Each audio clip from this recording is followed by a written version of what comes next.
I'm Kevin, and this is my very first YouTube video. I'm a little nervous, so cut me some slack, please. Um, yeah, keto. What's keto?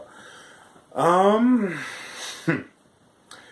Keto, or they call it ketosis, like the ketogenic diet. It's basically when the body, when it has very little carbs, when it consumes very few carbs, like say 30 carbs or less, it starts changing its metabolic gears. Instead of using sugar at the mitochondrial level, it starts burning fat cells and creating ketones instead. Those ketones are then used as energy. Sorry, it's my first time ever doing this, so I'm a little nervous. It's silly, I know. Yeah. There's so much to talk about, actually. It's a little funny. I don't know, it's really weird. It's like, I used to be 335 pounds when I first started this diet, this way of eating. It always hurt to walk. I was out of shape all the time. And then I would bounce from this diet to that, and it just didn't work. I would be eating all these beans, and all these other different, like wheat bread, all these different foods that were high in carbs, but they were healthy. Yeah. Sorry, I'm nervous. But no, basically, I read that you have to get healthy first in order to start burning fat. I mean, you can do a lot of exercise in the gym and still be eating sugar, high carbs, and really have a hard time trying to lose weight. There was a man who worked at the hospital that I work at. He introduced me to keto because I was bodybuilding, well, trying to. And he was like, "Dude, you're eating way too many carbs. What are you doing?" And I'm like, "What? What do you mean? What do you mean? What do you mean too many carbs? I thought you had to eat all these carbs because you need the energy. You need that fuel in order to lift those heavy weights. You need that glycogen." And then he gave me the rundown on keto, and all the different things about it. And I looked at him like he was crazy. Like, no, if I don't eat carbs, I'm gonna die. Yeah. I mean, my brain, well, technically the brain does need just a little bit of sugar. But like, no, I have to eat carbohydrates in order to live. What'll happen? I'll die. DKA, diabetic ketoacidosis. No. Sorry, I'm still working on my nervousness. But what am I trying to say? He introduced me to it, and well, I was curious. I was really curious, and I took a look at a few YouTube videos online, and apparently I saw and I read a lot of these different success stories. Like this one man, he lost over 100 pounds. How? Well, they followed ketosis. They severely restricted their carbohydrates to 30 or less. Me personally, I do 10 or less a day, and like 1 gram of sugar a week. That's it. And yeah, all these people were losing 50, 60 pounds. I mean, the first 2 weeks they were losing like 10 pounds of water weight, which was amazing. And then it would be like a slow trickle of fat loss, like maybe 2 to 3 pounds a week or so. And well, I wanted to give it a try. And I did. So as of September 1st of 2017, I was 335 pounds. Now, it being what, November the 8th, now 288 pounds for the first time in 2 years. That to me is amazing. It doesn't hurt to walk anymore. I'd always feel so tired all the time, fatigued. Like I would have some ice cream, donut. They always bring donuts to work, bastards. But no, I would have like these baked sweets and all these different goodies, and then I would feel so tired, fatigued, and like my brain felt foggy, like I couldn't think. I didn't have that clarity of mind, and my energy was down, and I was wondering like what is going on. And so I had to play doctor, not doctor, like an investigator, trying to find out what was going on, what was causing this, why me, why am I so tired, why is it that after I eat certain foods it feels like a sedative effect, like I took an oxycodone. Like, what's going on? So I experimented. I tried different things, and I then realized, well, I looked into things like diabetes. Like my blood sugar would be high, like up to 119. Well, it's not horrible, like like clinical diabetes, but still 119 resting is still cause for concern. So I figured sugar might just be as bad as some people say it is. So I was curious. And my first 3 attempts at keto, I failed miserably because I love sugar. Well, loved it. And that was tough. Let's see. My first attempt was about 10 days. No, that was my third attempt. That was 10 days. My first attempt was about 4 days long. And that was tough. That was tough. I felt grumpy. Mean too. I was detoxing off of sugar, and I needed something. But I did feel just a little bit better. I noticed that when I was eating like the bacon, not too much, I'd have cheese, eggs. I'd eat foods that were very low in carbs, and I did feel a little bit better. I didn't have that fatigue that bothered me so much. Just a little. I just experienced just a little bit of that. Fast forward, my second attempt only lasted like 3 days, and then I happened upon this bag of Reese's. It was amazing. And then I started my third attempt, 10 days, and I did pretty well. But then I drank, what was it? A can of Mountain Dew, and that kicked me out of ketosis. But what I realized by that time, I was already losing some water weight, and I was feeling a little bit better. I have some more energy.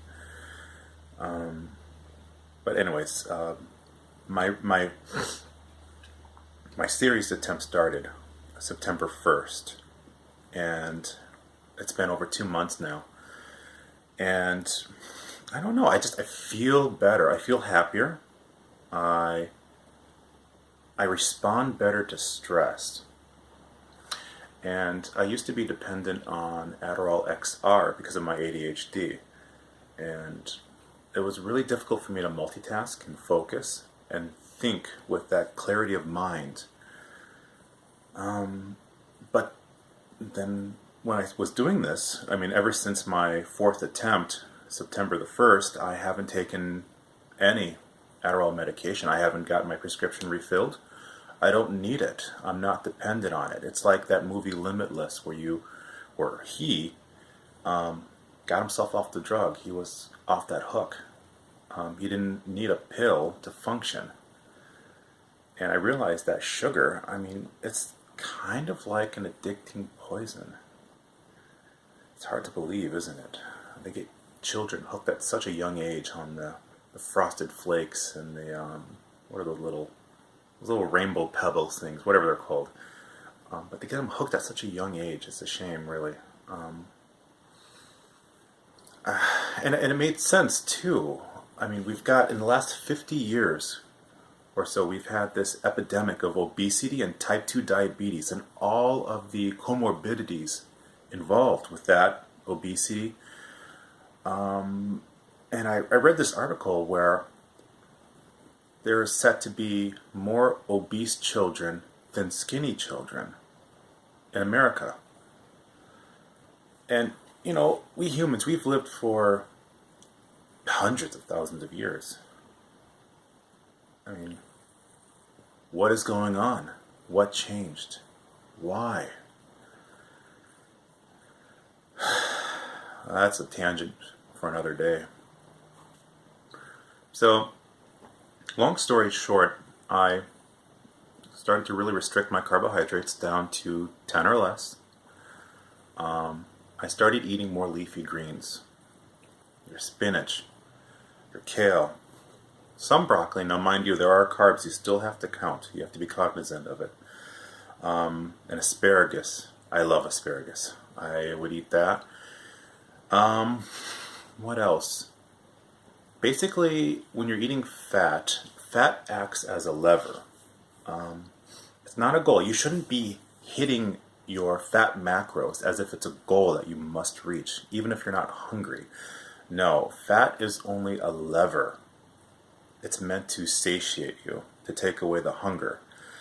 When you're first starting keto, it's okay to eat more fat. Because each gram of fat has like 9 calories in it, whereas carbohydrate and protein only have 4 calories. So you can eat a little bit less fat and feel pretty well satiated. But once you become fat adapted, basically you start entering ketosis, and then you start entering the fat adaptation phase, where your body starts realizing that fat, whether it's exogenous fat that you have on your plate, or the fat that's stored in your body, it starts realizing that is its primary fuel source. And you'll eventually become fat adapted. Your body it'll know that fat is its primary fuel source. And you'll basically stop being addicted to carbohydrates and sugar. I mean, I still get cravings here and there for sugar and carbs. I haven't had fruit in over 2 months now. It's been about, 68 days or so? It's been a while. I haven't drank milk. I haven't had bread. I haven't had candy. Thank God I got past Halloween, huh? But I don't miss it. I don't need it. And I feel better without it. So, what else? Like I look for different foods that are keto. I mean, there are different kinds of keto. There's strict keto, where you restrict your carbohydrates. You want to buy foods that are very low in carbs that'll fit within that, let's say, 30, 20, 10 carb limit a day. And then there are also different ingredients that people say that you can't eat, like carrageenan, soybean oil, and all these different additives that are deemed to not be keto at all. And then there's lazy keto, where you basically just watch your macros. You don't particularly mind the specific ingredients. I mean, I still eat sunflower seeds that have sunflower oil in them, and I've still lost over 40 pounds. And even now, when I'm fat adapted, even if I do have just, let's say, an Italian sausage with 1 gram of sugar in it, it still doesn't kick me out of ketosis. I'm still losing weight. But yeah, when I first started keto, it was almost apocalyptic. I thought that I could only eat lard, eggs, and bacon. It was bad. I thought I was severely restricted. Like, oh my God, there's carbs in everything. I can't eat anything. But I did a lot of research, and there are many, many foods that you can eat on the ketogenic way of eating. Yeah, there are even alternatives. Like, you can even make cheesecake that's keto, or baked goods, which is amazing. Yeah. I mean, there's a lot that I had to read and understand about keto. They don't talk about it in your medical surgical Lewis nursing book. They're not going to mention that. Just how often has Dr. Oz or some other medical figurehead mentioned anything about keto? There is research, but it's not really in the mainstream. So I've had this one dietitian. She considered me a fool, like an idiot, because I was following this way of eating. She told me that I would basically be killing myself and that my brain could not function without eating all these carbs. And then again, she is taught to think a certain way, so I can't really blame her for that. Yeah, I'm pushing 50 pounds lost, and soon I'll be having my lipid panel done. I want to really see and compare how my progress is on that front. So, what else? There's so much to talk about.